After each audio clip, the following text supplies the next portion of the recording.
Okay, I appreciate every one of you coming. I'm really nervous. My name is Cynthia. I need to give a 5-minute presentation. My speech today is about bullying. I'm going to start out with some facts. Did you know that 6% of students carry some form of weapon to school? It happened in daycare centers, and it's happened through college. Most education professionals witness bullying approximately once a month, and they don't do anything about it because they're generally afraid that they're going to lose their jobs. Bullying increases the risk of suicidal thoughts and behaviors. We've all witnessed bullying in some part of our life, whether it was in the daycare setting, at the babysitters, in school. When we go shopping, we see it at the grocery store where someone's being mean to somebody else, pushing their cart into somebody else, or saying rude comments, anything like that. There are several forms of bullying, but the ones that I would like to talk about are emotional, physical, and verbal. The general form of bullying, the definition of bullying, which I got off the website of NASSP.org. Bullying is a form of abuse. I was kind of surprised when I read that. That's kind of a harsh word. It comprises repeated acts over and over. Badgering. You're constantly tripping somebody. You're calling people names. It's repeated over and over and over again. It's also called, I'm a NASCAR fan, so when I think of the Intimidator, I think of Dale Earnhardt. The bullier intimidates the weaker person. Of course, in school, I'm sure we've all seen it. I know I have, even in college. The popular people, they are going to say mean things and do hurtful things, and that's part of bullying. It also scares people into doing things that they wouldn't normally do.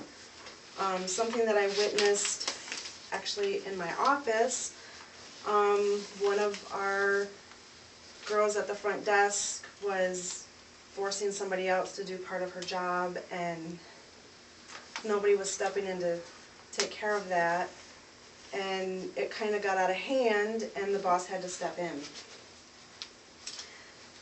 The types of bullying that I mentioned earlier, we have emotional.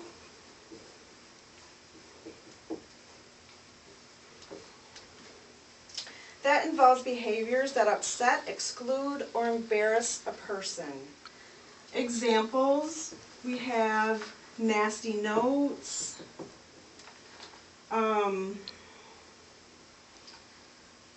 humiliation. I'm sure we've all been humiliated at some time in our life. It's not fun. Physical bullying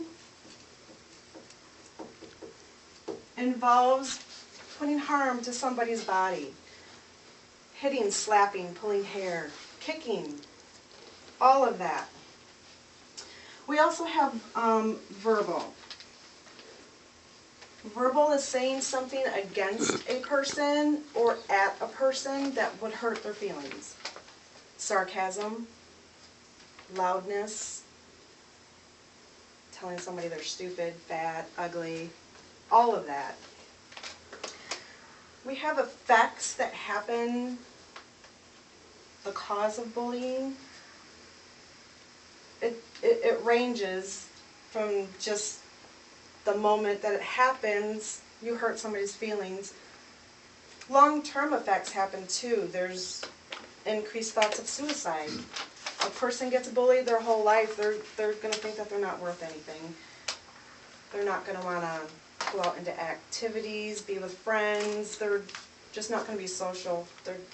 It's going to affect how they do their whole life. When you're bullied all the time, your stress level is huge. You look for avenues to get rid of that stress, and sometimes that doesn't happen, which leads back to your thoughts of, wow, this isn't worth it. I really believe that I just want to make it all go away permanently, and that's huge.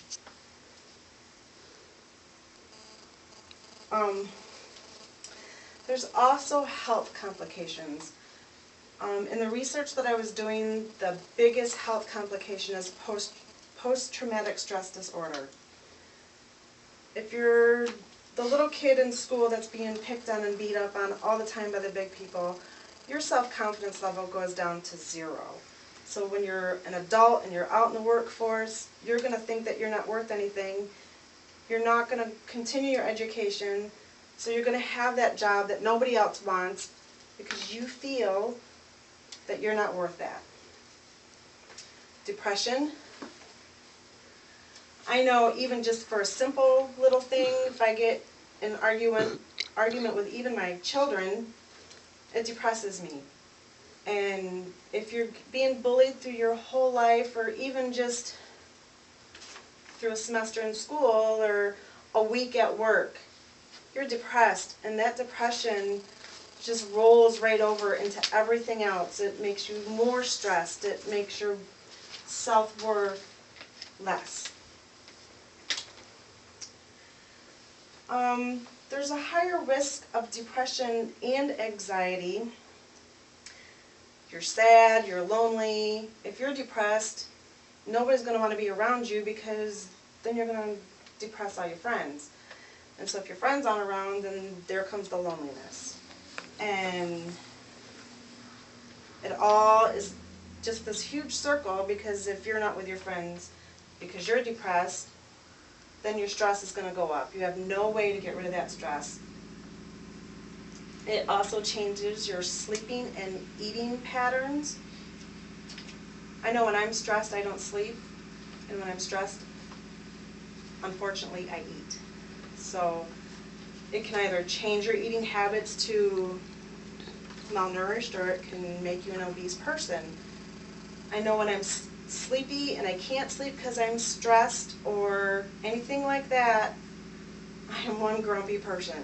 Nobody wants to be around me. You also have a loss of interest in your activities. Again, you don't want to go out in public. You don't want to be with your friends. You don't want to go to the grocery store for fear that you're going to be bullied. It just happens. Unfortunately, it happens a lot. In my conclusion to this nice speech, I'm just going to reiterate that bullying is a form of abuse. It is a repeated act over time. It does intimidate a weaker person. It scares people into doing what they wouldn't normally do. Bullying does affect everybody. Again, from that little toddler in preschool to even the old people in the nursing home. The bottom line is we should be more aware of bullying and educate people on the huge effects it will have during the person's entire life. Thank you.